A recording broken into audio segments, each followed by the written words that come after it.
115వ కీర్తన 9వ వచనం, ఇశ్రాయేలు వారలారా యెహోవాను నమ్ముకొనుడి, ఆయన వారికి సహాయము. చూడండి, ఎవరైతే ఆయన నమ్ముకుంటున్నారో, ఆయన మహింపరుస్తున్నారో, ఆయన వారికి సహాయము, వారికి కేడము. స్తోత్రం చెప్పండి, hallelujah. God is your help and God is your shield. ఆయన సహాయము మరియు కేడెము. కేడెము అనే మాటను ఇంగ్లీష్లో షీల్డ్ అనే పదం వాడారు. షీల్డ్. కారులో ప్రయాణం చేస్తాడ ముందున్న అద్దాన్ని ఏమంటారు తెలుసా? విండ్ షీల్డ్ అంటారు. విండ్ షీల్డ్ అని ఎందుకు పిలిచారు దాన్ని? కారులో ఒక 80 నుండి 100 కిలోమీటర్ల స్పీడ్లో మనం ప్రయాణం చేస్తున్నప్పుడు ఒక అద్దం లేని కారుని మీరు ఊహించండి, అంత స్పీడ్లో వెళ్తూ ఉంటే మన పరిస్థితి ఎలా ఉంటుంది? లోపల ఉన్న వాళ్ళందరూ కూడా అది వీడియో తీస్తే భలే ఉంటుంది. ఆ జుట్టు అంతా ఎగిరిపోయి మట్టి అంతా మీద పడిపోయి భయంకరమైన పరిస్థితులు ఉంటాయి. విండ్ షీల్డ్ ఉండడం వలన మన మీదకి వచ్చి ఆ గాలిని ఏం చేస్తుంది అనమాట, అది ఆపి లోపల ఉన్న మనము కంఫర్టబుల్గా జర్నీ చేయడానికి హ్యాజల్ ఫ్రీ జర్నీ ఇస్తూ ఉంది. ఒకవేళ ఏమన్నా అప్పుడప్పుడు ఎవరైనా ఏమన్నా విసిరారు అనుకోండి, రాళ్ళు కానీ లేకపోతే అలాంటివి ఏమన్నా వచ్చి పడుతున్నప్పుడు ఆ గ్లాస్ వాటిని ఏం చేస్తూ ఉంటుంది? నిలుపు చేస్తూ ఉంటుంది. కొన్నిసార్లు దొంగలు ఆయా ప్రాంతాల్లో ఉన్న వాళ్ళని, కారులో వెళ్ళే వాళ్ళని దొంగతనం చేయాలనుకున్నప్పుడు కొన్నిసార్లు ఆ విండ్ షీల్డ్ మీదకి ఎగ్స్ విసిరేస్తూ ఉంటారు. ఎగ్స్, ఆ గుడ్లు విసిరేసినప్పుడు యూజువల్గా కారు ప్రయాణాలు పెద్దగా అలవాటు లేని వాళ్ళు ఏం చేస్తారంటే, ఏమో ఎక్కడి నుంచో పడింది అనుకుని వెంటనే ఆ వైపర్స్ ఉంటాయి, వాటర్ పడుతున్నప్పుడు, వర్షం వస్తున్నప్పుడు వైపర్స్ ఆన్ చేసేస్తారు. ఆన్ చేసినప్పుడు ఈ ఎగ్ ఆ గ్లాస్ మీద పడిన తర్వాత వైపర్ ఆన్ చేస్తే అది ఇంకా మూసిపోద్ది అన్నమాట. మొత్తం అదంతా క్లోజ్ అయిపోద్ది, కనబడదు. వాస్తవానికి దొంగలు ఆ విండ్షీల్డ్ మీద ఎగ్జైట్ కారణం కూడా అదే. వీళ్ళు ఎలాగ వైపర్ ఆన్ చేస్తారు, అందును బట్టి మన ప్లాన్ ఉంటుందని. ఎప్పుడైనా కానీ మీరు ఎప్పుడు ఇలా జరగదనుకోండి, కానీ ఎప్పుడైనా అలా జరిగితే వైపర్ మాత్రం ఆన్ చేయకండి. ఎగ్స్ పడితే అలా ముందుకు వెళ్ళిపోండే, కానీ వైపర్ ఆన్ చేసిన మీరు అలా దొరికేసినట్టే. ఈ విండ్షీల్డ్ ఏం చేస్తూ ఉంటుందంటే అనేకమైన ఆపదల నుండి మనల్ని కాపాడే పరిస్థితి. దేవుడు ఏమన్నాడంటే తన ప్రజలకు దేవుడు ఎలా ఉంటాడట? కేడెముగా ఉంటాడు. నీ సమస్యకు నీకు మధ్య నిలబడే దేవుడు ఆయన. ఆయన ఎక్కడో దూరంగా నిలబడి నువ్వు పోరాడుకోలే, నీ పోరాటం నీదే, నీ ఆరాటం నీదే అని దేవుడు ఎక్కడో నిలబడి చూడ్డా ఆయన. God stands between you and your problem. నీకు నీ సమస్యకు మధ్యలో దేవుడు ఏం చేస్తాడు? ఆయన నిలబడతాడు. నీకు విండ్షీల్డ్గా దేవుడు ఉంటాడు. 15వ అధ్యాయం ఆది కాండము 1వ వచనం చదివితే అక్కడ అబ్రహాముకు దేవుడు ఇచ్చిన వాగ్దానం కూడా అదే. The book of Genesis chapter 15 and verse 1. ఇవి జరిగిన తరువాత యెహోవా వాక్యము అబ్రామునకు దర్శనమందు వచ్చి, అబ్రామా భయపడకుము, నేను నీకు, praise the Lord, hallelujah, Abram do not fear, I am your shield, నేను నీకు కేడము అన్నాడు. ఎందుకు 15వ అధ్యాయంలో నా మాట చెప్పాలి దేవుడు? 15వ అధ్యాయం ప్రారంభంలోనే దర్శనమందు దేవుని వాక్కు అబ్రహాముకు వచ్చి భయపడద్దు, నేను నీ కేడము అని ఎందుకు చెప్పాడంటే ఆ పర్టికులర్ టైంలో అబ్రహాము హృదయంలో 2 ప్రశ్నలు ఉన్నాయి. అందరూ చెప్పండి, ఎన్ని ప్రశ్నలు ఉన్నాయి? 2 questions, 2 concerns in his mind. మొట్టమొదటిది ఏంటంటే, ఆ ప్రీవియస్ చాప్టర్ మీరు ఇంటికి వెళ్తారు చదివితే ఆ చాప్టర్లో ఏముంటుందంటే అబ్రహాము లోతును కాపాడాడు. విచిత్రం ఏంటంటే పూర్వదినాల్లో 4 రాజులు 5 రాజుల మీదకి యుద్ధానికి వచ్చారు. చెప్పండి, ఎంతమంది వచ్చారు? 4 రాజులు 5 రాజుల మీదకి యుద్ధానికి వచ్చారు. ఎవరు గెలవాలి? 4 గెలవాలా? 5 గెలవాలా? 5 గెలవాలి. కానీ ఇక్కడ ఉన్న టీం ఎంత గొప్ప టీం అంటే అది ఈ 5 రాజుల చేతిలో ఓడిపోయారు. ఓడిపోవడం మాత్రమే కాకుండా కంప్లీట్ సరెండర్ అయిపోయి వాళ్ళు ఈడ్చుకుని వెళ్తున్నారు వీళ్ళు. ఈ లోపల అబ్రహాముకి వార్త వినబడింది. ఈ 5 రాజులు ఎవరైతే ఉన్నారో అందులో 2 పట్టణాలు సొదొమ గొమొర్రా. ఆ పట్టణాల్లో తన తమ్ముడైన లోతు ఉన్నాడు. ఇప్పుడు లోతును కూడా పట్టుకుని వెళ్ళిపోతున్నారు. లోతు అన్నాడు, బాబు నన్ను వదిలేండి బాబు, నేను తెలియక ఈ ప్రాంతానికి వచ్చానంటే కుదరదు. ఈ ప్రాంతంలో ఉన్నావు కాబట్టి నువ్వు కూడా ఏం చేయాల్సిందే, రావాల్సింది ఈడ్చుకుని పోతూ ఉంటే అబ్రహాముకి ఆ వార్త వినబడింది. నా మాట వినకుండా వెళ్ళిపోయినవాడు, నన్ను కాదని వెళ్ళిపోయినవాడు అలాంటి సమస్యలోనే ఉండాలే అని అబ్రహాము అనుకోలేదు. వెంటనే అబ్రహాము తన ఎంట పుట్టి అలవర్చబడిన 318 మంది పనివాళ్ళు ఉన్నారట. 318 సర్వెంట్స్ ఉన్నారు అబ్రహాముకి. వాళ్ళందరితో చెప్పాడు, రండి మనం వెళ్ళి రెస్క్యూ చేద్దాం, ఈ 5 రాజులను విడిపిద్దాం అని చెప్పి బయలుదేరారు.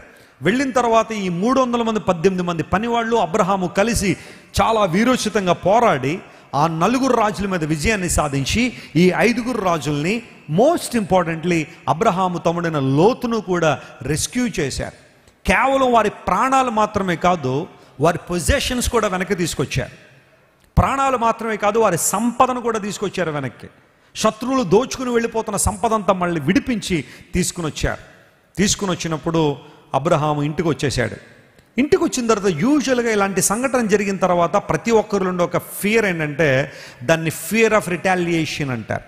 ఫియర్ ఆఫ్ రిటాలియేషన్ అంటే శత్రువు మరలా నా మీదకి వస్తాడేమో, ఎందుకంటే నేను ఇంత దారుణంగా వారిని దెబ్బ కొట్టి మా వాళ్ళని సంరక్షించాను కాబట్టి ఇప్పుడు వాళ్ళు ప్రైమరీ టార్గెట్ని ఎవరు అనుకుంటారంటే అబ్రహామునే. అబ్రహాము శక్తి గలవాడు కాబట్టి విడిపించాడు కాబట్టి ఇతను గనక మనం బలహీనపరుస్తే మన ప్లాన్ ఈజీగా ఎగ్జిక్యూట్ అవుతుందని శత్రువులు అనుకుంటారు. కాబట్టి ఇప్పుడు ప్రైమరీ టార్గెట్ అబ్రహాం అయ్యాడు. అలాంటి సందర్భాలు అబ్రహాంలో ఒకలాంటి భయం ఉంది. నా తమ్ముడికి కష్టం వచ్చినప్పుడు నేను కాపాడాను, నాకు కష్టం వస్తే నన్ను ఎవరు కాపాడతారు? వచ్చిందా మీకు ఎప్పుడైనా అలాంటి ఫీర్ వచ్చిందా? నేను పలానా వాళ్ళకి హెల్ప్ చేశానండి, దానివల్ల ఇప్పుడు మా పరిస్థితి ఏంటి? దేవుని సేవకులుగా కొన్నిసార్లు అంత తీవ్రమైన భయం అయితే కాదు, కానీ కొన్నిసార్లు ఇలాంటి సందర్భాలు మాకు కూడా ఉంటాయి. ఎవరో వస్తారు భార్య భర్తలు దెబ్బలాడుకుని, భర్తతో మాట్లాడితే భార్య కోపం, చెప్పండి, భార్య తరపు మాట్లాడితే ఎవరు కోపం? భర్త కోపం. తనుకున్న వాళ్ళిద్దరు బాగానే ఉంటారు, దెబ్బలాడుకున్న వాళ్ళిద్దరు బాగానే ఉంటారు. ఆఖరి టార్గెట్ ఎవరు అవుతుంటే మేము అవుతాం. తేలుతాం ఆ పాస్టర్ సంగతి అన్నాడు ఒక ఆయన. ఎందుకోసం అంటే ఆ భార్య భర్తల గొడవల్లో మా తండ్రి గారు భర్తను మందలించారు, ఏయ్ నువ్వు చేస్తున్న తప్పు, జాగ్రత్త, నీ భార్యను బాగా చూసుకోవాలంటే తెలుతాను నీ సంగతి అన్నాడు. ఆఖరికి కొంతమందికి సహాయం చేసి కుటుంబాలు కట్టి కొంతమందికి మేము ఏమవుతాం అనమాట, శత్రువులు అవుతాం. విచిత్రాలు చాలా జరుగుతాయి. ఒక కుటుంబం ఉండేవారు, 3 రోజులకు ఒకసారి దెబ్బలాడుకోకపోతే ప్రపంచం ఎంతగా భావించేవాళ్ళు. 3 రోజులకు ఒకసారి భార్యాభర్తలు అంత తీవ్రంగా దెబ్బలాడుకున్నారు. ఎవ్రీ 3 డేస్కి ఆ ఇంట్లో గొడవే. వచ్చేవారు దేవుని సేవకులుగా, అర్ధరాత్రి వచ్చేవారు, మిట్ట మధ్యాహ్నం వచ్చేవాళ్ళు, తెల్లవారుజామున వచ్చేవారు దెబ్బలాడుకుని.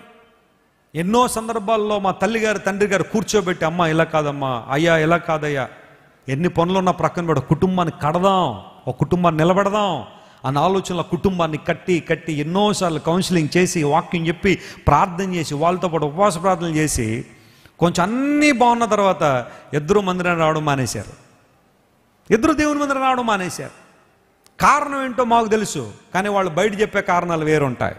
కారణం ఏంటి అంటే ముఖం జల్లక, ఇన్నిసార్లు దెబ్బలాడుకున్నాం, పాస్టర్ గారు ఏమనుకుంటారని ఏ కారణాలు తెలీదు. ఇద్దరు మానేసి బయటికి వెళ్ళి వారు చెప్పే విషయాలు వేరుగా ఉంటాయి.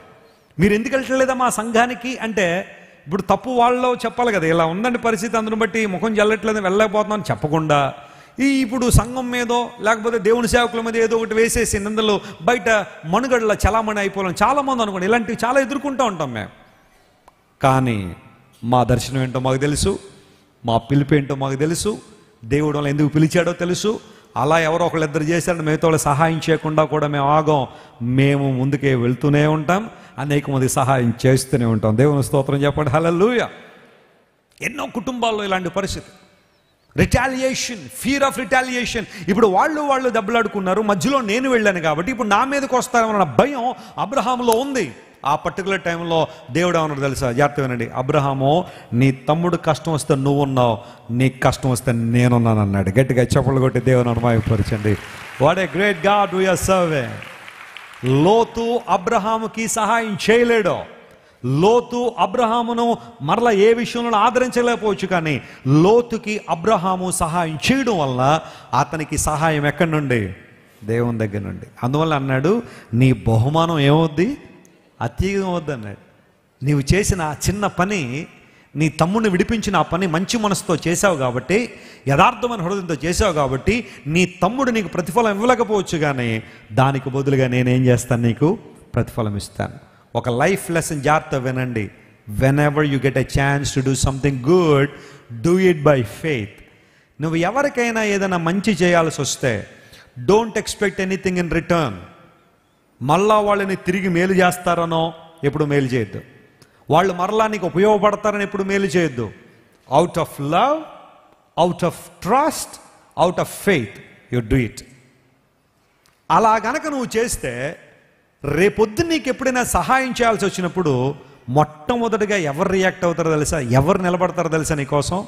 నువ్వు యేసయ్య నామం పేరట చేశావు కాబట్టి ఆయనే నీ పక్షంగా నిలబడతాడు. స్తోత్రం చెప్పండి, హల్లెలూయా.